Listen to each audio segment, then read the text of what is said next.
Good morning, welcome to Ag Talking Raw, where I talk raw about agriculture and other things that are on my mind. Now, I haven't done one of these in a while. Been pretty busy doing corn planters and attempting to get some fertilizer spread and sprayed and some weeds killed and stuff like that. But I think I'm going to do something a little bit different on here today. We'll talk about me and possibly others that watch this channel, and maybe you'll like it, maybe you won't. It's kind of totally off the fly, off the cuff, however you want to call it. But I see some of these. They're it's not TikTok, it's Instagram, Facebook, and even YouTube. There's some guys out there, and they're my age, around my age, somewhere, whether 10 years above me or 10 years below me. That puts us as a Gen X. Gen X. There is a channel, I think it's a TikTok channel, might be Instagram, I'm not sure, but I watch these things and they kind of bleed into one another, but it's called Gen X Talks. It's a pretty good show because this kid comes on, he says, "You ever wonder what a Gen X thinks?" And I find myself just enjoying the father. I think he's great. He's a Gen X. I mean, I think he's a bit older than me. I was born in 1972, so that puts me right smack dab in the middle of Generation X. Gen X is a 30-year generation.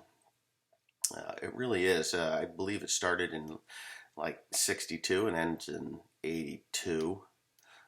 So obviously right smack dab in the middle. Some people say that it started later, 68 to 82, but 82 on, they're millennials.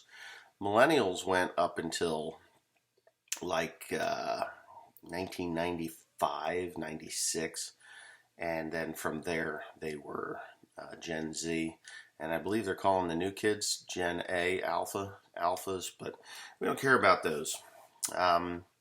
So Gen X's were raised by boomers and the silent generation. Most people don't talk about the silent generation. The silent generation was before the greatest generation. The silent generation was born after 1925 to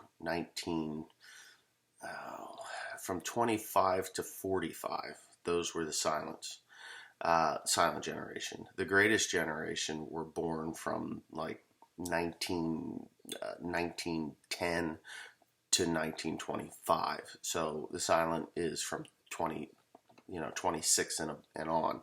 So why are they the silent generation? Well, they really never did anything great. They always lived in the shadow of the greatest generation.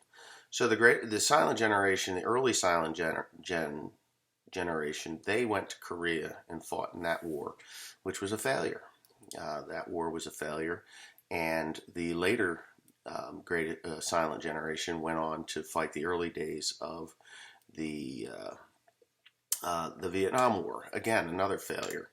It's sad that these wars went this way, but you still have the baby boomers then fought in Vietnam and on up through the minor conflicts since. So what happened with the boomers is they were just that. They were the baby boom. They were born from 46 to 50 something, or to the early 60s. And they had to live with two types of generations, the silent and the greatest generation. Now, the greatest generation, they went through a lot that the silent generation did, less the victorious wars that they fought. But they all lived through the Depression. Now, the Depression left people very, conservative. They conserved everything that they had. If there was a broken piece of equipment, they fixed it. They had to. There was no money. There was no money. There was no scrapping of anything. It was a junk pile at the back of your shop. And I have those, you know. Is it because my grandparents wanted to save everything? Um, Not really. It's because I kind of feel that these things need to be, you know, there's still life in stuff, memories and stuff like that. So I was raised by boomers. My, baby boomers, my mom and dad, they're still alive. I see them nearly every day. I see my dad, yeah, pretty much every single day of my life. I'm going to be 51 years old in July, and I still see my parents pretty near every day of my life. If they go somewhere, I don't see them. And I do, yeah, I mean, yeah, it's just the way it is. It's just the way it is. So I worked with my family. My grandmother, she died a few years, in 2020, February of 2020. Um, yeah, so she died then. And then my other grandmother just recently passed here, just a couple of months ago. They were the greatest generation. So they lived through the Great Depression where nobody had anything. There was no money. There was, my grandmother on my father's side, he had, you know, my great grandparents, they had more than most. And my great grandparents on, my dad's side, they were farmers. They farmed. They had chickens, and my grandfather had rabbits and chickens, and they raised, vegetable crops and just whatever they could raise on literally both sides of that family. So there were people in town that didn't have anything, and they would go to both sides of my great grandparents to get stuff, and they were generous people. And I think that's where my generosity comes from. My wife says I'm too generous, too kind. There's things that a lot of people don't know that about me, I guess. But yeah, I try my best to, see that everybody's taken care of in a way. And to my fault, it generally comes back to hurt me in the end. But when you live and work around people that went through uh, the Great Depression and conserving every little thing, and they teach you stuff that you don't really realize that they're teaching you. They're teaching you take care of your equipment, because if you don't take care of your equipment, it can let you down. And then what are you gonna do? There's no money to buy a new one. And even in agriculture, it's a tough deal here in New Jersey to make uh, to make the money that they do elsewhere, because our taxes are higher than anywhere else in the nation. We have, great adversity. I mean, things are against us all the time. There's no irrigation. We have shallow topsoil from many more years of farming in a destructive manner than, say, they have out in the Midwest, because the Midwest really wasn't settled until the 1800s, and they didn't really ramp up their farming until, honestly, till the 70s, the 1970s, not the 1870s. I mean, they farmed out there, but they farmed for survival. They didn't farm for, to feed a nation. They fed themselves, and whatever they had left over, they sent elsewhere. So I remember every new piece of equipment that ever came to the farm, that my grandparents bought. And, of course, my dad was part of that as well. My grandparents on the other side, where did the last video on One Lonely Farmer. I might put this on One Lonely Farmer. That video, somebody commented, "Why do you old people keep all that junk? Why do you keep all that junk?"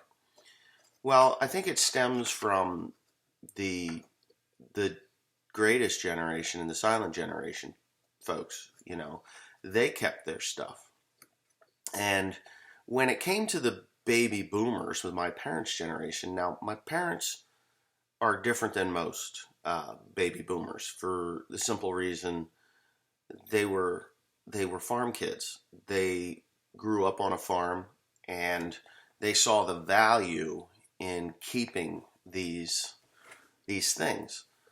You know, an old tire that's the cord isn't quite showing, but there's still life in it. You put that at the back of the shop because you may have a flat tire down the road, and that tire may be destroyed, and you've still got this spare tire. Um, the kids that I was raised around that were not farm oriented, their parents, what do you want that old tire for? And it got thrown away, put in a ditch somewhere or whatever. And it became refuse. That was the beginning of the throwaway society that we live in today. The throwaway society is a direct result from uh, the greatest and the silent generations because they kept everything and they were told you have to keep this stuff. And then the boomers come along, the baby boomers that come along, and they didn't want to keep everything. It's clutter. It's dirty. We don't want it. We got to get rid of it. My parents are not that way. Not. It's there's a purpose for it. It may be worn, but it's not shot. You know. And I have found many times in my career of farming that I will scrap something and be like, I really shouldn't scrap that. Fuck it. I haven't used it in 20 years. I'm not going to use it in the next 20 years. Just get rid of it. And then the next week, I need the damn thing. It's like, the gods of junk have struck me down.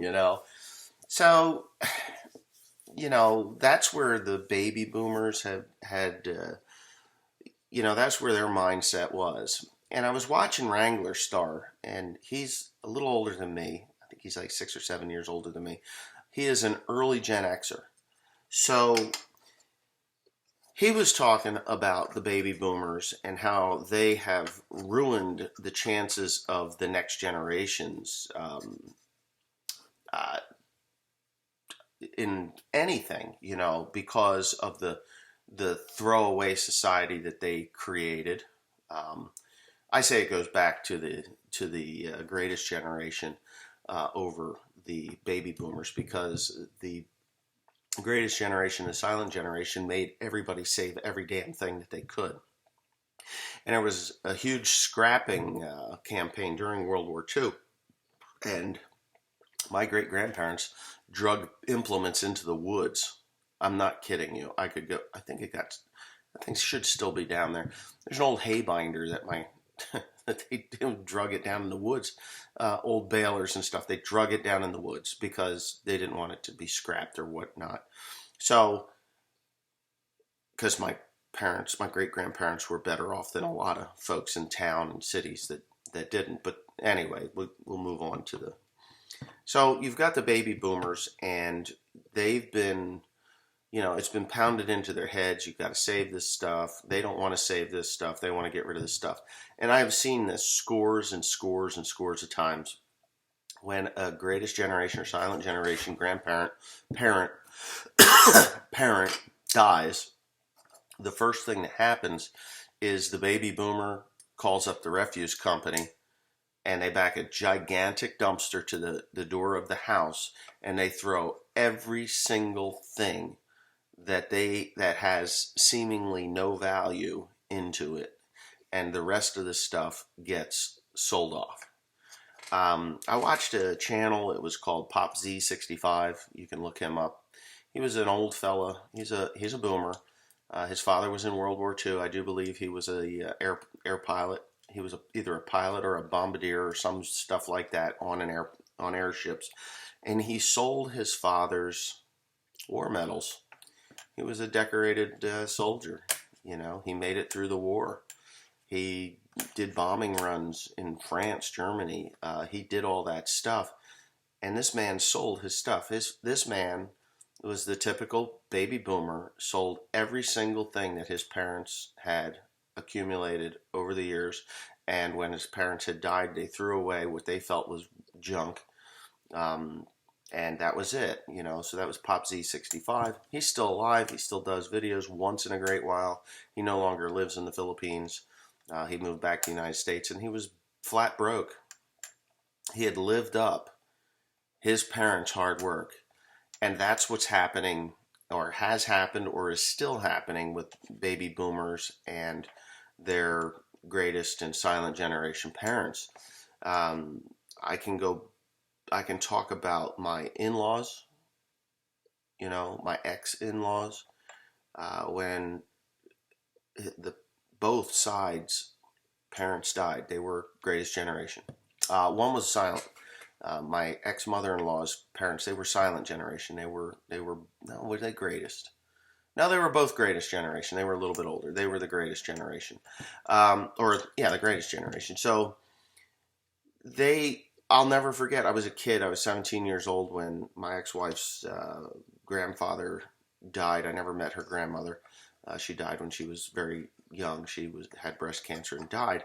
But he had a lot of stuff, and it wasn't high value stuff. I actually have something from him. It is what we call an alcohol thermometer. It's not what it does. It's a proof gauge.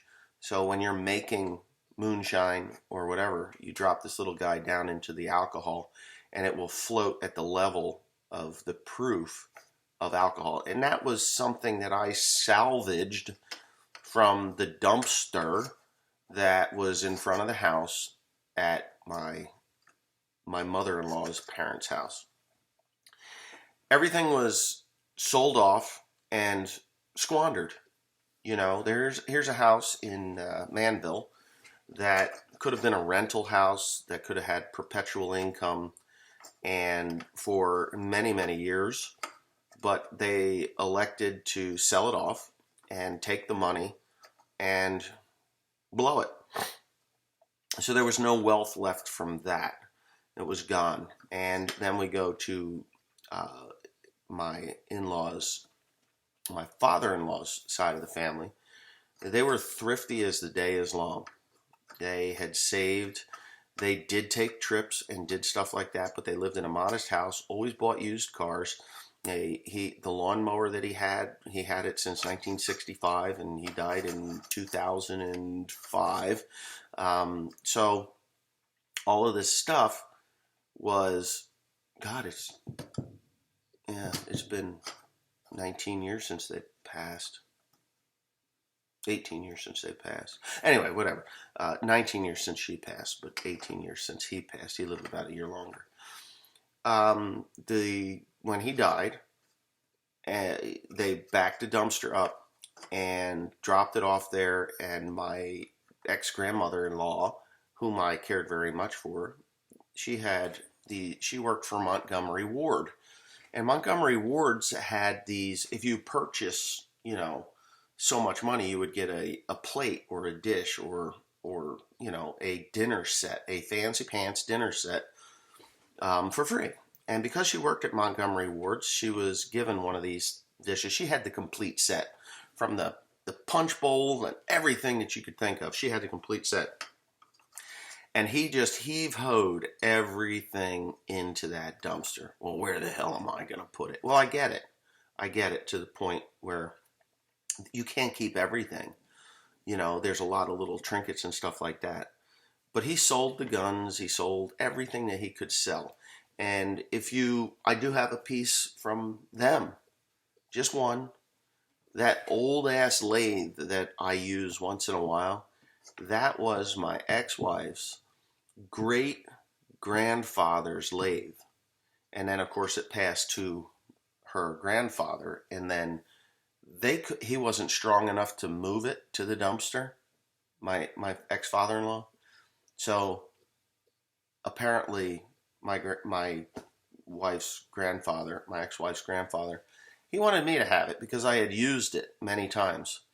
Well, my father-in-law was a vindictive asshole, and there was this beautiful wooden box that was handmade by his grandfather to hold all the tooling, and it had green velvet lined drawers in there, so things didn't scratch it up and clunk and do whatever the heck they do in these things. And he told me that he dropped it and it shattered into a million pieces. Well, I was like, oh, okay. Well, that's a shame because that was really neat. It had all these thin little drawers and it had all the tooling for this lathe was in there.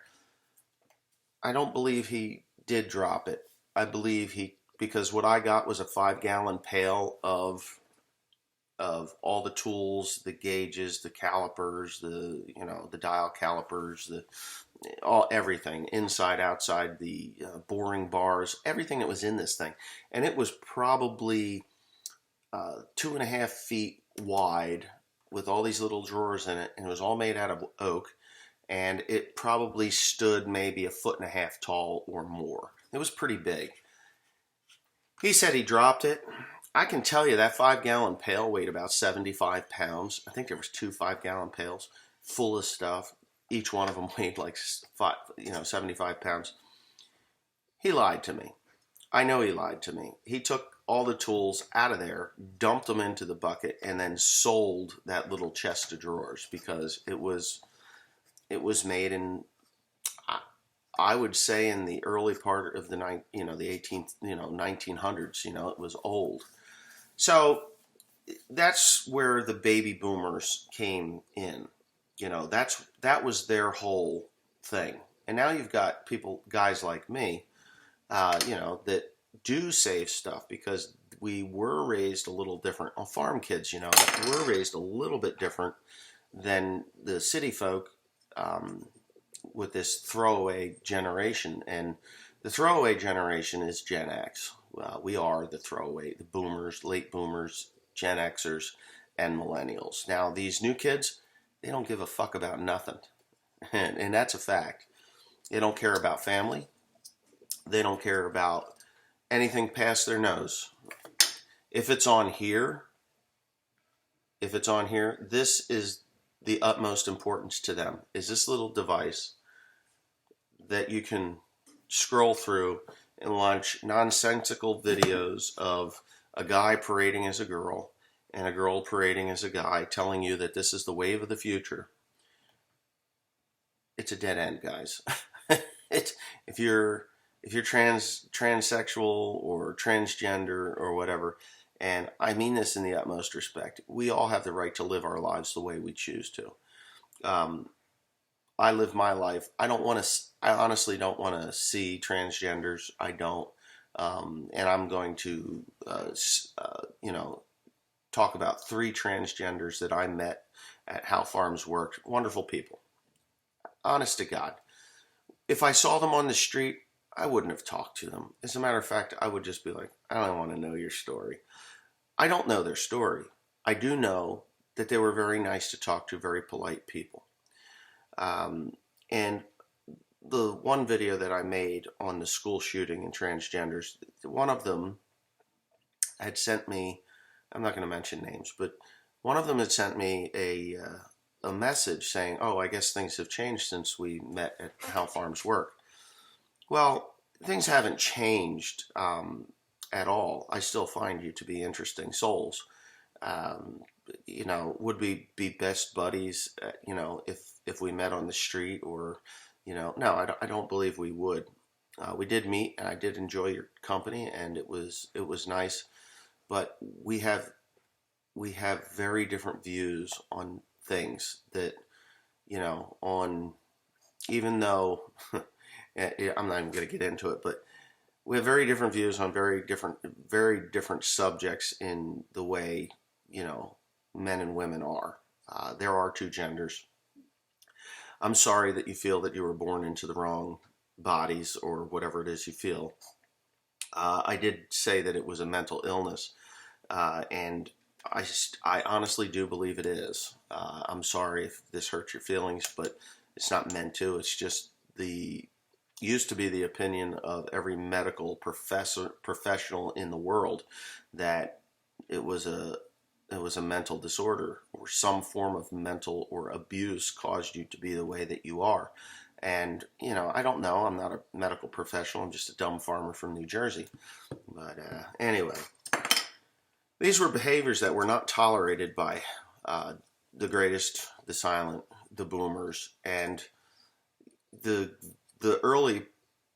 the early Gen Xers.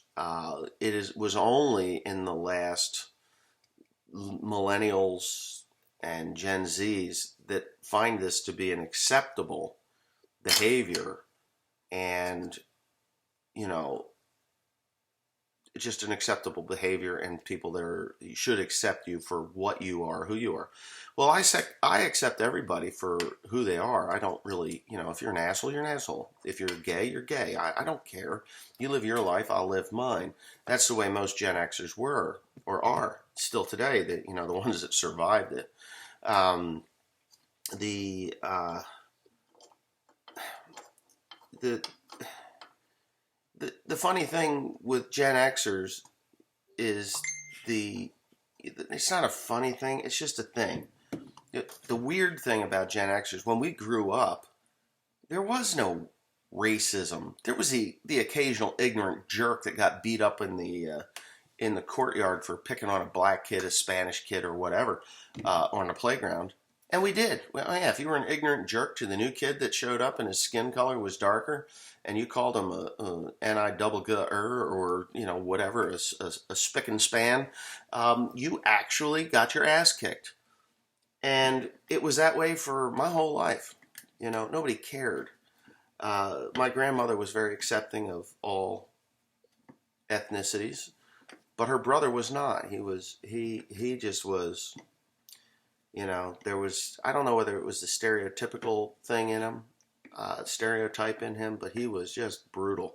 And my grandfather was as well. But my grandmother, Pandy, that is, my grandfather Pandy, he was not accepting of that too much but I heard stories that he was, but it was more or less a behind their back. Now my Uncle John, he would say right to a black man's face, he'd call him an N-I-double-G-er, and that would be it. You would have, and that was it was ignorance in my opinion, but whatever. But we didn't have the racism, we didn't have all that crap. That didn't start until 2008. And you can guess what happened in 2008 as to why it became an issue. But Gen X's, we didn't give a damn. You're either a cool person that you could play with in the woods, or in the woods, playground, woods, that's it. So being a Gen X, what is the most important thing for a Gen X? What was the most important thing for a Gen X as a under 17 years old was a bicycle. I never in my life had a brand new bicycle. My bicycles always consisted of 6 different brands of bicycles, whether they were Huffies and Schwinn's or Royals. Those were the bikes we had. And I had a friend, his mother just recently passed, and she looked at my bike. She says, "Don't you have a better bicycle than it?" "Oh, it works." I was allowed to go to Lane Co. and spend $3 or $4 on a new tire every once in a while because I would wear them out. I was pretty rough on bicycles, and maybe that's why my parents never bought me a new bike. My sisters got new bikes. Holly, I don't think, did, but Wendy definitely did. Ella definitely did. But a Gen X, the bicycle was the preferred mode of transportation. We had horses that we could ride. Those were farm kids, But a bicycle. And then when we became 17 years old, when we were 16 and a half, we started the process of getting a driver's license. And a lot of kids, country folk kids, had an old pickup truck or an old car that was just run down, and we wanted it. So you'd ask whoever owned it, "Hey, do you think we could?" "Yeah, take it, get it the hell out of here." And 4 or 5 friends would show up, and we had no knowledge of how to get this piece of shit to run, but they were simple enough that you could file the points and throw new plugs into it, throw some fuel down the carburetor, and if it spit and sputtered, the bitch would run, and we got it running, and that was it. That's how we got around. That's how we got our vehicles. So it was a very different way to be raised than what we have today. We were outside. We were the last outside generation. I didn't know what a bottle of water was. Perrier, Perrier was the bottled water back in the day. There was not an aisle in the grocery store that had 17 different types of fancy pants waters with flavorings and stuff like that. You want flavored water, you went and you got Kool-Aid and a bag of sugar. Even though I wasn't allowed to have that, but we had Lipton iced tea or Country Time lemonade. That was stuff that we were allowed to have, and it was cheap enough that we could get it, and you know, my parents would allow us to have it. So when we would be unloading hay or something, that's what we had. Country Time iced tea and Country Time lemonade, iced tea, Lipton iced tea, or Sun tea. That was a big thing, Sun tea back in the day. My mother, she'd get like 25 tea bags, put it out in the damn yard, and it would steep in the sun. And no sugar. That's the way that was. Today, if kids saw a picture of tea bags, and tea bag means something totally different now. Because if my mother said, go get the tea bags, I'd go get the tea bags. If she said that to my children, not William, the other knuckleheads, they would laugh. When you said tea bag. It's like there's no respect for the older folks. There's none. There's really none. And you can blame us for that because, we were latchkey kids. I wasn't. My mom and dad were together and home. I came home, and if my mother wasn't there, where's my mom? And then I would change my clothes and run right to the farm. There was things to do in the shop, so we did. I just never stayed home. We didn't have Atari or Coleco. Everybody talks about Atari, but nobody talks about ColecoVision or the Commodore 64. We didn't have any of that. Tandy Corporation was the Texas Instruments. I think that was the Commodore was Tandy, or Radio Shack. They're all gone now. My son Tim loved Radio Shack. I liked Radio Shack. But these are things that we lived through. I remember the first cell phone, 1994. Before that, it was the car phone. Yeah, car phone. It was a fucking phone that went in the car, and it cost like stupid money every month. But my parents had one, and they still have it. It's still up in the closet. And, I thought it was kind of funny that she still has that. We were all thin. We weren't overweight. There were overweight kids, but those were the kids that had the ColecoVisions, the Ataris, and the Commodore 64. Those were the kids that sat on the couch, glued to the boob tube, watching a little 6-pixeled man jump over a hole, and if he didn't, an alligator ate him. Pitfall. I did play those things. They were not... To me, they were just a waste of time. I had other things better to do. Today, this idiot brick, this idiot box, this is melting kids' brains. They don't go outside. They don't know how to cut firewood. They don't. I'm not saying all of you or all of them. There's a lot of farm kids out there. But if you're a city kid and you have nothing else to do in your life because both your parents, well, I can't say both your parents anymore, your mom or your dad, because everybody's divorced. It's like the thing to do. And that's my generation. That's the millennials. It started with the boomers. The greatest generation, very rare, very, very, very rare that they got divorced. And the generation before that, unheard of. But, it's just the way we have degressed. We haven't progressed in family values at all. We've regressed. Nobody wants to get together with grandma because she smells funny, or nobody wants to go to Thanksgiving dinner. Oh, my friends are this, that, and the other thing. Oh, and everybody's friend, they don't have friends. They don't have friends. They have names on the other side of this idiot box. That's what they are. They're not friends. They don't see their friends. They don't go hang out in an old piece of junk car with a gallon of gas trying to get the thing to run. They don't have a backwood lot where they build ramps on, and try to kill themselves with bicycles with no helmets and shit. We used to climb trees and bend them over and roll off. I got injuries from them. Yeah, so what? You know, they were scars and stories that we could talk about. What's the story that today's generations can talk about? Hey, did you see what I did on Call of Duty last night? You know, that stuff. Give me a break. Those aren't memories. Those are, I don't even know what they are. They're not lifelong memories because I can't see these kids at 65, 70 years old at a class. Oh, class reunions are dead now because of Facebook, apparently. There's no more, nobody wants to do class reunions because everybody knows when the last time they took a shit was because of Facebook.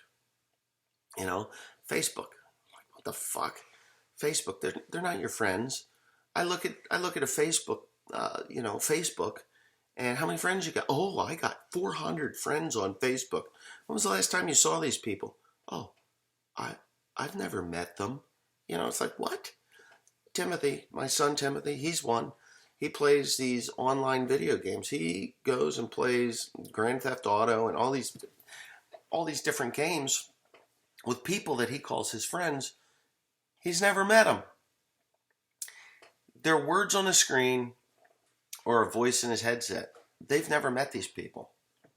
Uh, I fear for, I fear for our our society because, well, there's a television show, a great Gen X television show. It's called Sliders, and this happened in the early '90s. You know, before the millennials were old enough to use the clicker. We had to actually turn a knob on a TV, and then we had the freaking rabbit ears. You had to adjust those so Dad could watch the A Team. You know, and we liked the A Team too because they had guns and they never killed anybody on that show.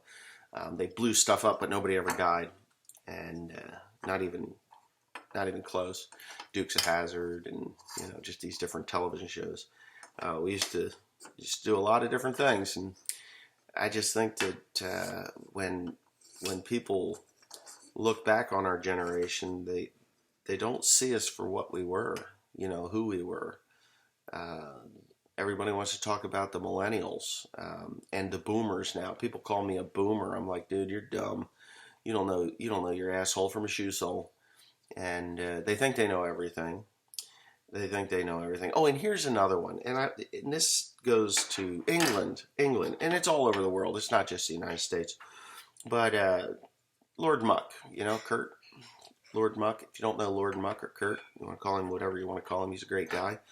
Him, George Saunders, and the whole crew that we were together with, Paul and their wives, Sally and Liz and Kim. They're all great, wonderful people.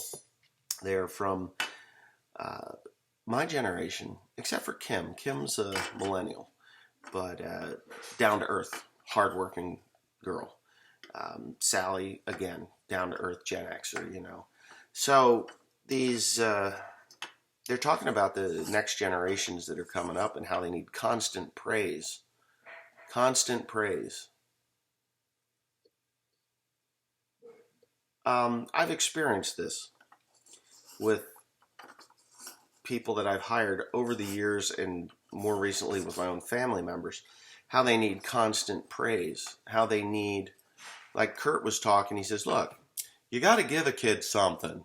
If you don't give a kid something, they're not going to want to work for you. I give them something. It's called money, dinero, greenbacks.